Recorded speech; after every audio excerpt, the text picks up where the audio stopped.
एक गांव में मनोज नाम का आदमी रहता था। वह एक समोसे की दुकान पर काम करके अपना घर का गुजारा किया करता था। मनोज बहुत स्वादिष्ट समोसा बनाता था, इसलिए उसके दुकान पर भीड़ लगी रहती थी। लेकिन वह दुकान उसका ना होकर उसके मालिक का था। मैंने तुम्हें कल ही कहा था, आज से जल्दी से खाना बनाना मेरे लिए, लेकिन तुम हो कि मेरी बात सुनती ही नहीं। अगर मैं दुकान समय पर नहीं गया तो मालिक मुझे मारेगा। तुम समझती क्यों नहीं? आज तो खाली पेट ही जाना पड़ेगा काम पर। क्या करूं जी, मेरे भी तबीयत खराब है, नहीं तो मैं भी आपको समय पर खाना खिलाकर दुकान भेजती थी। हो सके तो आप कुछ देर और ठहरिए, तब तक खाना भी पक जाएगा। आज खाने में आपका मनपसंद सब्जी बनाई हूँ, आपको खाकर बहुत अच्छा लगेगा।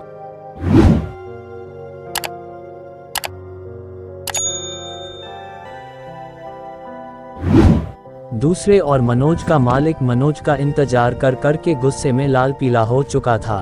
खाना ना पकने की वजह से मनोज खाली पेट ही दुकान की ओर काम करने के लिए निकलता है।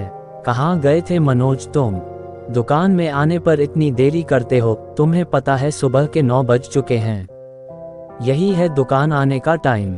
मैंने तुम्हें पहले भी कहा था कि दुकान पर समय पर आया करो, लेकिन तुम नहीं माने, इसलिए तुम्हारा यह आज आखिरी दिन होगा इस दुकान पर। मालिक मैं क्षमा चाहता हूँ, मुझे माफ कर दीजिए, आइंदा से ऐसा गलती नहीं करूँगा।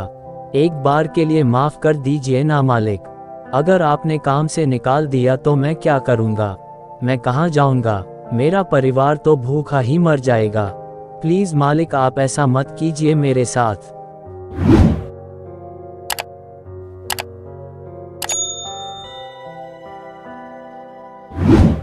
भाभी आपने बुलाया था क्या मुझे? तुम्हारे भैया भूखे ही दुकान गए हैं, उनको दुकान जाने में देरी हो रहा था, इसलिए वह बिना खाए चले गए। तुम ही बताओ अब मैं इसमें क्या ही कर सकती हूँ। मैंने तो जल्दी जल्दी पकाने की कोशिश की थी, लेकिन नहीं पका तो मैं क्या करूँ।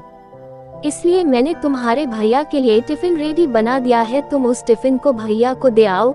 वह तो ऐसी बात है, मैं अभी जाकर भैया को टिफिन देकर आता हूँ। आप परेशान मत होइए भाभी, मैं अभी जा रहा हूँ। उसके बाद मनोज का भाई मनोज के लिए टिफिन पर खाना लेकर जाता है। अरे भैया क्या हुआ, आज तो आप खाना ना खाए आ गए। भाभी ने आपके लिए टिफिन भेजा है, वह भी आपकी मनपसंद सब्जी के साथ। आपको पता है भाभी कितनी परेशान हो रही थी। मैंने आपका टिफिन मालिक के गोदाम पर रख दिया है, उधर जाकर आप खा सकते हो। मेरा भाई तू कितना अच्छा है। भाभी को बोल दे कि परेशान होने की कोई बात नहीं है। और मैं तो एक बात बताना भूल ही गया, आज मुझे आने में देरी होगी, इसलिए तू और तेरी भाभी खाना खाकर सो जाना। अब मुझे दुकान में बहुत कम है तो घर चला जा। मनोज के दिमाग में कुछ ख्याली पुलाव पक रहा था। मालिक की हर बात उसकी कान में गूंज रही थी, इसलिए मनोज उस मालिक को मार देने का सोचता है। मनोज ने एक बात ठान लिया था कि वह आज मालिक को मार देगा।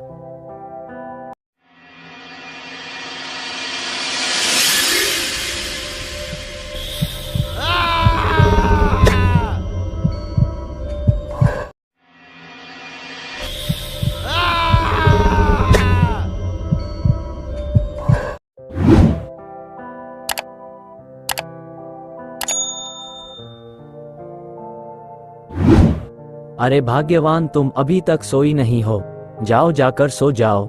मैंने तुम्हें कहा था ना तुम खा कर सो जाना, फिर भी तुम मेरी इंतजार में क्यों बैठी रही?